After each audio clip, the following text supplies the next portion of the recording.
Assalamualaikum warahmatullahi wabarakatuh. Izin memperkenalkan diri. Nama Bagus Yohan Hernando, NPM 22411024, kelas manajemen 22A. Di sini saya akan mempresentasikan materi tentang manajemen resiko asuransi.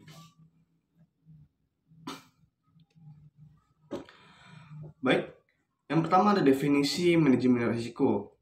Manajemen risiko adalah proses yang mencakup identifikasi, evaluasi, dan pengendalian risiko yang dapat mengancam kelangsungan usaha atau aktivitas perusahaan.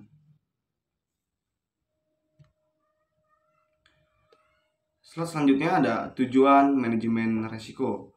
Terbagi menjadi 5 bagian. Yang pertama itu ada menghindari kerugian sebelum terjadinya risiko, menghindari kerugian setelah terjadi risiko, mengurangi pengeluaran, mencegah perusahaan dari kegagalan, menaikkan keuntungan perusahaan, dan menekan biaya produksi, dan sebagainya.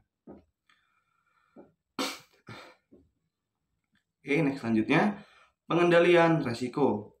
Pengendalian fisik, risiko dihilangkan atau diminimalisir. Menghilangkan risiko berarti menghapuskan semua kemungkinan terjadi kerugian. Yang kedua, pengendalian finansial. Risiko ditahan, risiko ditransfer. Menahan risiko berarti menanggung keseluruhan atau sebagian dari risiko. Misalnya dengan cara membentuk cadangan dalam perusahaan untuk menghadapi kerugian yang bakal terjadi, sedangkan pengalihan atau transfer risiko dapat dilakukan dengan memindahkan risiko atau kerugian yang mungkin terjadi kepada pihak lain, contohnya mengalihkan risiko kepada perusahaan asuransi. Kerugian atas aset. Penyebab kerugian, ketidakpastian ekonomi, yaitu kejadian-kejadian yang timbul sebagai akibat kondisi dan perilaku pelaku ekonomi, contohnya perubahan sikap konsumen. Yang kedua, ketidakpastian alam, yaitu yang disebabkan oleh alam, contohnya badai, banjir, atau gempa bumi. Yang ketiga, ketidakpastian kemanusiaan, yaitu yang disebabkan oleh perilaku manusia, contohnya perang, pencurian, dan penggelapan. Wujud dari risiko berupa kegiatan atas harta atau kekayaan penghasilan, contohnya diakibatkan oleh kebakaran. Berupa penderitaan seorang, contohnya sakit atau cacat karena kecelakaan. Berupa tanggung jawab hukum, contohnya resiko dari perbuatan yang merugikan orang lain, kerugian karena perubahan keadaan pasar, contohnya terjadinya perubahan selera konsumen. Nah, selanjutnya, pengertian asuransi.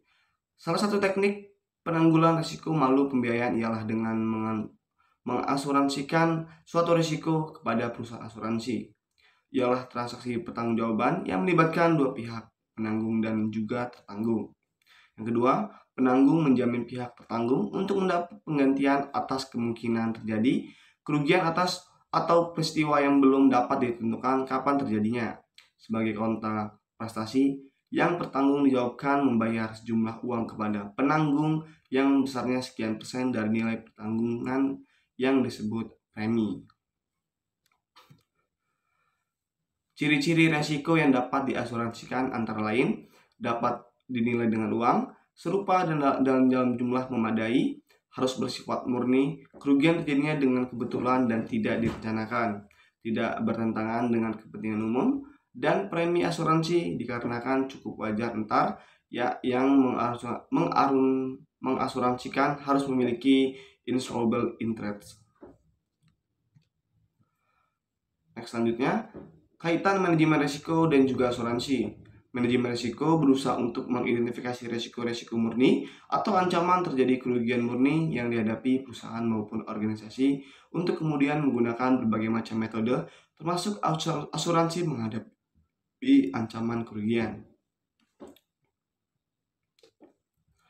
Oke, baik, itu saja presentasi yang bisa saya jelaskan. Kurang lebihnya saya mohon maaf, kepada Tuhan saya mohon ampun. Sekian, saya akhiri. Wabillahi taufiq walhidayah. Wassalamualaikum warahmatullahi wabarakatuh.